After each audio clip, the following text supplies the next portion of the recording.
Hi guys! So I just wanted to come on here real quick today to talk about my favorite leave-ins for my knee-length hair. So as you can see, I did just get out of the shower recently, and I actually did just go ahead and put in all my leave-in, or like do my little leave-in routine already. Normally my hair isn't quite this nice, fresh out of the towel, but I just wanted to talk about everything before my hair dried, so that's what we're here to do today. So, typically when I put leave-ins in my hair, which is pretty much after every time I wash my hair, I like to use a combination of like 3 different types of leave-ins. So the first one's gonna be a like glycerin heavy, technically they're usually formulated for like detangling purposes for very curly hair. They're usually very moisturizing, have a lot of slip, but I like to use them as a leave-in after washing my hair. After that, I like to use Olaplex 6, which I'll be honest, I'm not quite sure if it's worth the price, but I'll get more into that later. And then third, as my third type of product, I like to use a little bit of oil or hair oil. So like glycerin heavy, kind of thick leave-in conditioner, Olaplex 6, and then a little bit of hair oil.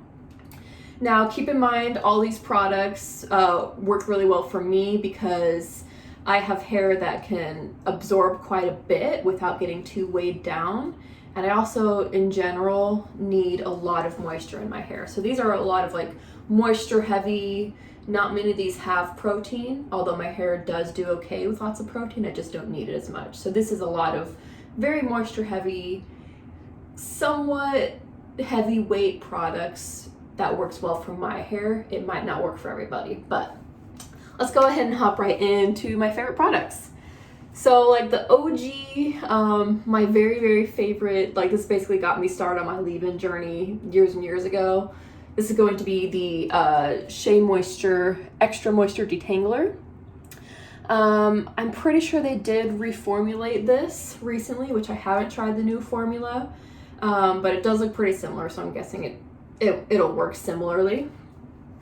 And here, let me just squeeze out a little bit so you can kind of see that texture. So yeah, it's kind of thick, almost like a gel, like watery gel consistency. A little bit sticky, but this stuff really works if you need like more moisture in your hair. I really love this. And like I said, I'm pretty sure they reformulated this recently. This is the older bottle that I have. But when I heard that they reformulated that, I like went to a frenzy and I bought a whole bunch of other products to try to find something similar because I freaked out. I was like, oh my god, what if the new formula doesn't work well for me? So I bought a whole bunch of other products. I have 4 other ones to show you guys, and they're all, fairly similar. The first one I guess I'll show you is this guy, the Aunt Jackie's Quench Moisture Intensive Leave-In Conditioner. And like I said, this guy, let's see, the ingredients: water, glycerin, cetyl alcohol, albobarbensis leaf extract, behentrimonium methosulfate, and on and on and on.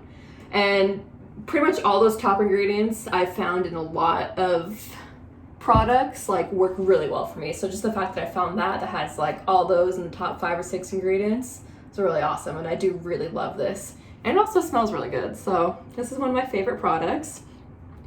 The next one I'd like to show you guys is the Main Choice Tropical Moringa Leave-In Conditioner. Okay, it actually says rinse out or leave-in conditioner. And like I said earlier, a lot of these are technically formulated to be like a detangler for, I guess you could say, like very curly or black hair. Which, you probably wouldn't guess that someone like me would like these, but I've actually found that a lot of like the black hair brands are very nourishing, and I like to at least like check out the ingredients and buy them every once in a while, because I've had pretty much full success with every like black hair brand that I've tried, even as like a white girl with barely wavy hair. So that is just something I would recommend in general. Like if you can find these products, definitely give them a try. But yeah, like I said, this guy, let's see the ingredients here as well. We have water, glycerin, bihentramonium methosulfite, cetearyl alcohol, albobarbadensis, and so on and so forth. And as you can tell, like these two have very similar ingredients for the first like 5-6 ingredients, which are going to be the ones doing most of the heavy lifting.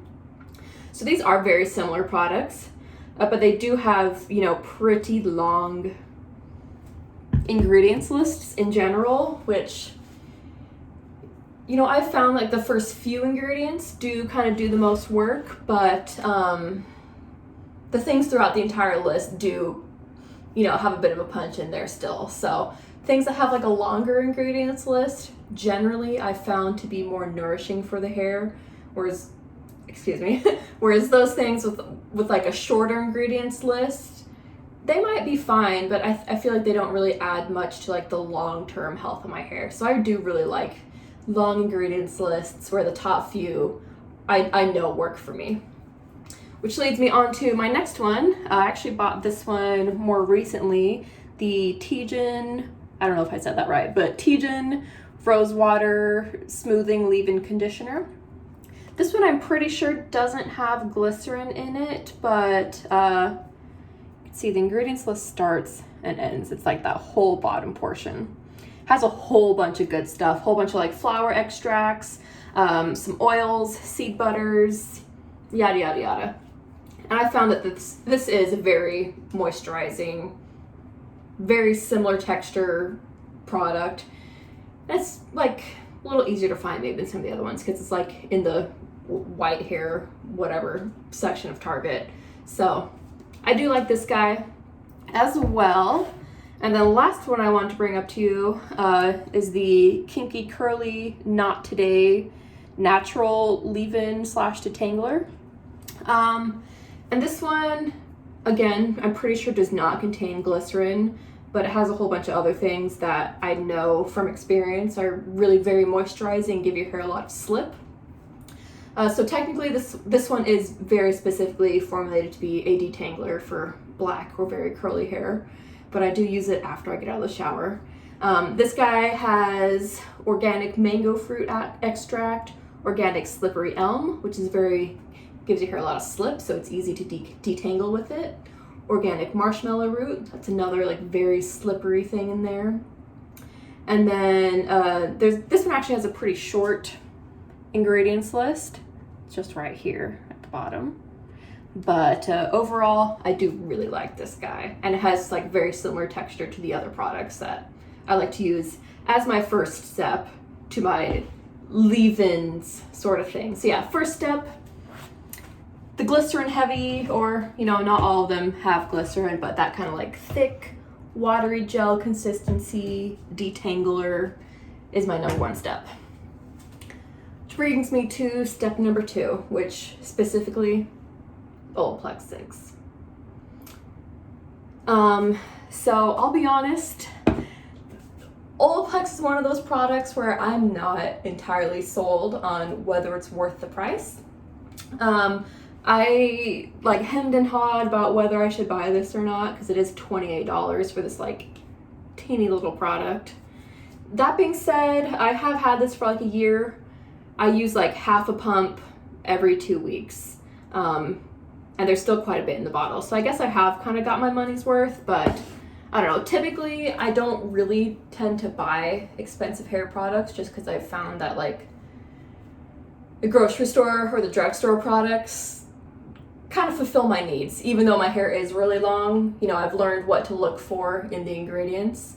And typically I don't need to spend $20, $25, $30 or more dollars on one single product. So Olaplex 6 is one of the like 2 or 3 products that I have actually spent more money on. And I'll be honest, I'd say like unless your hair is very, very damaged by using like bleach or a lot of heat tools, that I don't think Olaplex is necessary.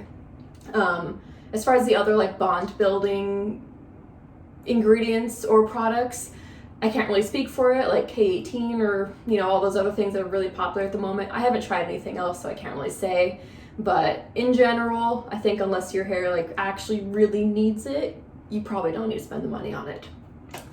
Because I'll be honest, I tried the Olaplex 6 in like so many different variations, and the only way, I kid you not, the only way I felt any difference from using Olaplex 6 is if I do it, if I use it in this kind of configuration where I use like that glycerin heavy thing first, and then Olaplex 6, and then my third step is always going to be adding a little bit of hair oil. But yeah, I did not think Olaplex 6 was worth it at all until I finally figured out this combination. And at this point, it does really help my hair like feel very soft, moisturized, easy to comb through. But like literally only in this combination has it made any sort of noticeable difference for me. And like I said, I use about half a pump about every 2 weeks. So that comes out to be only like, it squeezes out in like a little, kind of looks like a little inchworm. It's like it squeezes out about an inch worth of product on my hand, and then I'll rub that in, mostly in the ends. I also like to comb all of my leave-ins in with a wide tooth comb just to help it distribute evenly. Otherwise, I feel like it mostly, like, when you smooth it down the hair, I feel like it mostly gets on like the outside hairs rather than like all throughout. So I do really like to comb my products through my hair gently, because normally, especially for someone with like straighter hair like me, you can do a lot of damage to your hair by trying to comb it while wet. So I always make sure to comb my hair thoroughly before I shower so that there's like basically no tangles afterwards when I'm trying to comb my products through. So yeah, Olaplex 6 is my second little step in my leave-ins routine, which brings me to number 3 is going to be some hair oils. So I do have 2 products here that I really like. I've had both of these for a while, so I apologize that the bottles are a little grody. First one's going to be this guy. It's another Shea Moisture product. The 100% virgin coconut oil daily hydrating finishing oil serum. I know that's a lot of words. Some of these are a lot of words, but I'm just trying to help you out. You know, if you're trying to find specific products, it really helps to have the entire name of the product listed rather than just like Shea Moisturizer leave-in oil, you know, whatever. They make so many products, so it's harder to find it unless you have the full title. But anyway, that is one of my favorite oil products. Another one, this one's really gross, so I'm like kind of covering the top. I tried to clean it, but this bottle's just like so old because I've had it for so long. A little goes a very long way with this, so I've had this for probably 2 or 3 years. But the Hollywood Beauty Carrot Oil. Yeah, this one has cholesterol in it as one of the main ingredients, which I've personally find to be like very, very moisturizing. It is a harder ingredient to find for me personally. Again, there are a lot more like black hair products that have cholesterol in them, but a lot of those other products are actually too heavy for my hair. But this guy I really, really like. It's super cheap. You can find it at the grocery store sometimes, but most of the time it's easier to just, order it from Amazon or wherever. But as far as how much to use, my hair absorbs a lot of oil without getting weighed down too much. So if I'm using this, I like to do like a dozen drops, mostly on the ends. If I'm using the spray bottle, I'll put like 4 to 5 sprays because a lot more comes out for each spray. But you know, it's kind of up to you and how much oil your hair can absorb. Mine can take a ton, so I use a lot more than you probably should. I think a good spot to start is probably like 2 to 3 to 4 drops for like, you know, more normal length long hair. And then if you think your hair can absorb more, then you can use more next time and just kind of find that spot. But yeah, So that's step number 3 in my kind of like 3-step leave-in process. So again, like the glycerin heavy, very moisturizing, very slippery leave-in detangler. Number 2 is going to be Olaplex 6. And then number 3 is going to be some hair oil, which you can also use like olive oil, argan oil, almond oil, coconut oil if that's good for your hair. Basically, you know, whatever you like works just fine. But definitely with oil, like start with just a little bit and then work your way up so you don't have like that oily, greasy hair look, unless that's what you want, then go for it. And then lastly, there are just a handful of other products. Okay, well technically at the moment there's 2 other products that I just want to highlight. These ones I don't typically use like in combination with the others, but I do really like both of these. So, you know, maybe on the after the washes where I don't do this whole like 1, 2, 3 step leave-in thing, I'll use one of these. So the first one's going to be the Pantene Pro V Hydrating Glow Thirsty Ends Milk to Water Serum. Again, lots and lots and lots of words. But this one is very like moisturizing, kind of helps with the detangling, but it makes your hair very soft and, you know, hydrated. So I do really like this guy. It's been a little harder to find recently, and I think it is kind of pricey for the amount you get. I think it's like $11 or like $15 at Target now. But you know, I've definitely bought this one a handful of times and I will continue to buy this one. So highly recommend this guy. And then last one I really like, I actually just bought this one a few months ago and the bottle's already like halfway done, is the L'Oreal Elvive, I don't know. L'Oreal Elvive Hyaluron Plump 2% Replumping Serum, blah, blah, blah, blah. So many words. But this guy just comes out as a spray. It's kind of a little bit thicker than like just a liquidy spray, but still sprays pretty well. And you know, a couple sprays and once your hair dries, it'll stay moisturized and soft and supple for a good few days. So yeah, those I'd say are it. I hope this can, you know, help someone out with if you're trying to find products that will moisturize your hair long term, because that's really what I'm looking for, because I only wash my hair about once a week, so I need something that's gonna last a good few days and also ideally like contribute to the long-term health of my hair.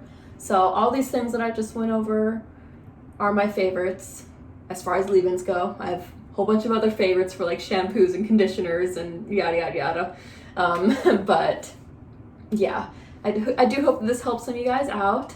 If you have any questions about specific ingredients in any of these, or if there's anything that, you know, you just have questions about in general with hair care, go ahead and type it up and send it over and I'll see if I can help out, because I do feel I've had a good few years of growing out my own hair and doing a whole bunch of experiments, and there's definitely a lot that I've learned. So yeah, all right, hope you guys are having a good one and I'll see you next time. Bye.